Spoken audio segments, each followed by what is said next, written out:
Hello friend, এসে গেছি তোমাদের সকলের ইতিহাস বিদ্যার্থী টিউটোরিয়াল চ্যানেলে। আজ আমি তোমাদের দশম শ্রেণীর একটা কোশ্চেন, কলকাতা মেডিকেল কলেজ ও তার চিকিৎসাবিদ্যার ইতিহাস বর্ণনা করো, অথবা চিকিৎসাশাস্ত্রে কলকাতা মেডিকেল কলেজের ভূমিকা লেখো। এটা নিয়ে তোমাদের আলোচনা করছি। তোমাদের নোটটা দিয়ে দিয়েছি, তোমরা নোটটা দেখো, নোটটা স্ক্রিনশট মেরে নাও অথবা পিডিএফটা ডাউনলোড করে নাও। তোমরা অবশ্যই চ্যানেলটা সাবস্ক্রাইব করো এবং নোটিফিকেশন বেলটা অন করে দিও, যাতে আমাদের ভিডিও আপলোড হলেই সবার প্রথম তোমাদের কাছে পৌঁছায়। লাইক, শেয়ার, কমেন্ট করো। এবার আলোচনা শুরু করা যাক। Kolkata medical college. Lord William বেন্টিংয়ের উদ্যোগে কলকাতা মেডিকেল কলেজ তৈরি হয় 28শে জানুয়ারি 1835 খ্রিস্টাব্দে। এশিয়ার মধ্যে দ্বিতীয় ইউরোপীয় মেডিসিন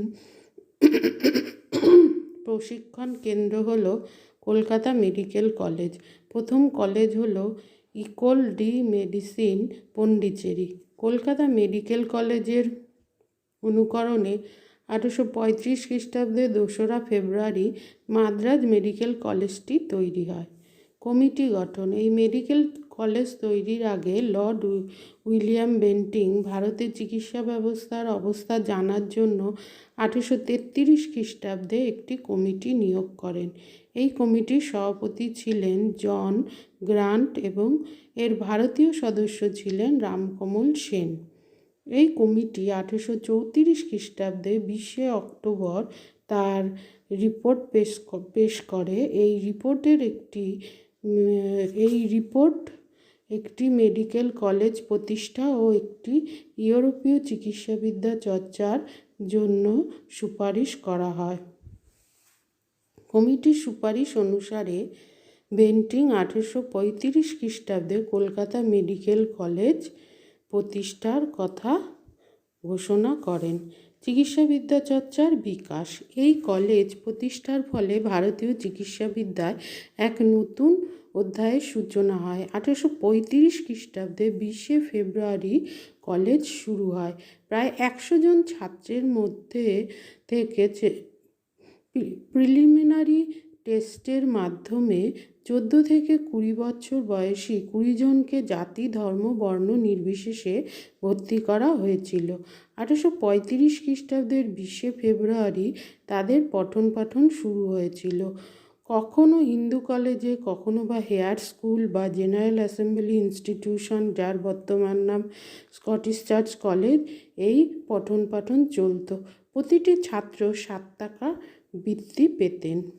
পড়ার সময়সীমা। এখানে প্রায় 5.5 বছর পড়ার পর ছাত্রছাত্রীরা MBBS ডিগ্রি অর্জন করেন। শিক্ষক। এই মেডিকেল কলেজের প্রথম প্রিন্সিপাল বা অধ্যক্ষ হলেন MJ ব্রামলে। 1835 থেকে 1837 খ্রিস্টাব্দ H. Goodeve, doctor William Brooke, Madhusudan Gupta প্রমুখকে এখানে শিক্ষক হিসাবে নিযুক্ত করা হয়। পঠন পাঠন। ছাত্রদের শিক্ষার সুবিধার জন্য লাইব্রেরি, উপযুক্ত ভবন ও অ্যানাটমি শিক্ষার প্রয়োজনীয় ব্যবস্থা গ্রহণ করা হয়। ছাত্রদের হাতে কলমে শিক্ষালাভের জন্য বিভিন্ন হাসপাতালে যেতে হতো। 1835 খ্রিস্টাব্দে মে মাসে প্রতিষ্ঠানটি নতুন ভবনে স্থানান্তরিত হয়। এর আগে নেটিভ মেডিকেল ইনস্টিটিউশনের বৈদ্য শ্রেণীর অধ্যাপক পণ্ডিত মধুসূদন গুপ্ত সংস্কৃত কলেজে 2 জন শিক্ষককে সঙ্গে নিয়ে নতুন মেডিকেল কলেজে অধ্যাপনার কাজে নিযুক্ত হন। অ্যাসিস্ট্যান্ট সার্জেন্ট ব্রামলি কলেজের প্রথম সুপারিনটেন্ডেন্ট নিযুক্ত হন এবং তার সহকারী হন গুডিভ। পরে ব্রামলি এখানকার অধ্যক্ষ এবং গুডিভ মেডিসিন ও অ্যানাটমি বিভাগের অধ্যাপক এবং কলেজের অ্যাসিস্ট্যান্ট সার্জন উইলিয়াম বি ও স্যানেন্সি রসায়ন ও মেটেরিয়া মেডিকার অধ্যাপক নিযুক্ত হন। 1848 খ্রিস্টাব্দে হাসপাতাল ভবনের ভিত্তিপ্রস্তর স্থাপন করেন লর্ড ডালহৌসি। 1852 খ্রিস্টাব্দে হাসপাতাল ভবনটির নির্মাণ শেষ হয়। এই কলেজের জন্য জমিদান করেন মতিলাল শীল। Native doctor. পরের পয়েন্ট, 4 থেকে 6 বছরের মধ্যে পড়া শেষ করে ছাত্ররা নেটিভ ডাক্তার বা দেশি ডাক্তার নামে ভূষিত হতো বা তাদের দেশি ডাক্তার বলা হতো এখানকার ছাত্রদের। তারপর জনসেবায় নিযুক্ত এইসব ডক্টরদের প্রতি মাসে প্রত্যেককে 30 টাকা দেয়া হতো। 7 বছর পর এই বেতন বেড়ে 40 টাকা এবং 14 বছর পর 50 টাকা হয়েছিল। এই কলেজের আরেকটা যুগান্তকারী ইতিহাস হয়েছিল সব ব্যবচ্ছেদ। পরের পয়েন্ট, 1836 খ্রিস্টাব্দে কলকাতা মেডিকেল কলেজের ইতিহাসে এক যুগান্তকারী ঘটনা ঘটে। সব ব্যবচ্ছেদ করে চিকিৎসাবিদ্যায় শিক্ষা দেওয়ার ঘটনা ঘটে। মধুসূদন গুপ্ত প্রথম ভারতীয় যিনি মানবদেহের সব ব্যবচ্ছেদ করেন। এই ঘটনায় তাকে যারা যারা সাহায্য করেছিল, যেসব ছাত্ররা, তাদের মধ্যে উল্লেখযোগ্য ছিল রাজকৃষ্ণ দে, উমাচরণ শেঠ, দ্বারকানাথ গুপ্ত, নবীনচন্দ্র মিত্র। 1838 খ্রিস্টাব্দে অনুষ্ঠিত পরীক্ষায় এরা উত্তীর্ণ হন। এরা সার্জারি ও মেডিসিন ডাক্তারি করার যোগ্য বলে বিবেচিত হন। এরাই ছিলেন পাশ্চাত্য চিকিৎসাবিদ্যার যোগ্যতা অর্জনকারী প্রথম ভারতীয়। এবার মেডিকেল কলেজের ক্রমবিকাশ। 1857 খ্রিস্টাব্দে কলকাতা বিশ্ববিদ্যালয় স্থাপিত হলে এতে মেডিকেল ডিগ্রি প্রদানের জন্য চিকিৎসা বিভাগ খোলা হয়। এই বিভাগ মেডিকেল কলেজের চিকিৎসা পাঠ্যসূচির পরিবর্তন করে। এই সময় বিশ্ববিদ্যালয় 3টি মেডিকেল ডিগ্রি প্রদান করত। সেগুলো কি ছিল? সেগুলো ছিল LMS, MBA ও MD। এখানে 1840 খ্রিস্টাব্দে 100 শয্যার একটি মহিলা হাসপাতাল তৈরি করা হয়। 1853 খ্রিস্টাব্দে 350 জন রোগী ধরে এমন বন্দোবস্ত করে একটি বড় হাসপাতাল তৈরি করা হয়। 1883 খ্রিস্টাব্দে 29শে জুন সরকার সিদ্ধান্ত গ্রহণ করে যে FA পাশের পর ছাত্রীদের কলকাতা মেডিকেল কলেজে CMCতে ভর্তির অধিকার দেয়া হবে। CMCতে ভর্তি হওয়া প্রথম ভারতীয় ছাত্রী ছিলেন কাদম্বিনী গাঙ্গুলি, যিনি পরবর্তীকালে বিদেশে ডাক্তারি শিক্ষা লাভ করে এখানে এসে ডাক্তারি বিদ্যায় কৃতিত্ব দেখান। 1884 খ্রিস্টাব্দে ছাত্রীদের জন্য মাসিক 20 টাকা সরকারি বৃত্তি দেওয়ার কথা ঘোষণা করা হয়। বিধুমুখী বসু ও মেরি মিত্র এই বৃত্তি লাভ করেন।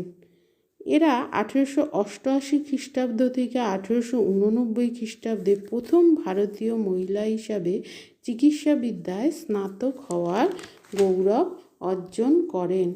এরপর এই কলেজের ছাত্র সংখ্যা ক্রমশ বৃদ্ধি পায়, তবে এটা একটু স্তিমিত হয়ে পড়ে, মানে আস্তে আস্তে ঢিলাতালে ছাত্রদের সংখ্যা কমতে থাকে। সেটা 1906 থেকে 1907 খ্রিস্টাব্দ যখন স্বদেশী আন্দোলন হয়েছিল, সেই সময় ছাত্র সংখ্যা কিছুটা কমে গিয়েছিল, কিন্তু তারপর আস্তে আস্তে আবার এই ছাত্র সংখ্যা বৃদ্ধি পায়, কারণ তখন স্বদেশী আন্দোলনে ছাত্ররা যোগ দিয়েছিল। তাদের যোগ সেই সময় সমস্ত বিদেশি শিক্ষা প্রতিষ্ঠান সব বর্জন করেছিল, তাই তারা এই সময় ডাক্তারি শিক্ষাবিদ্যায় থেকে বেরিয়ে এসেছিল। কিন্তু তারপরে স্বদেশী আন্দোলন থেমে গেলে তারপরে আবার এই চিকিৎসাবিদ্যায় সকলে উৎসাহ সহকারে এই কলেজে যোগদান করে এবং ছাত্র সংখ্যা তার অহরহ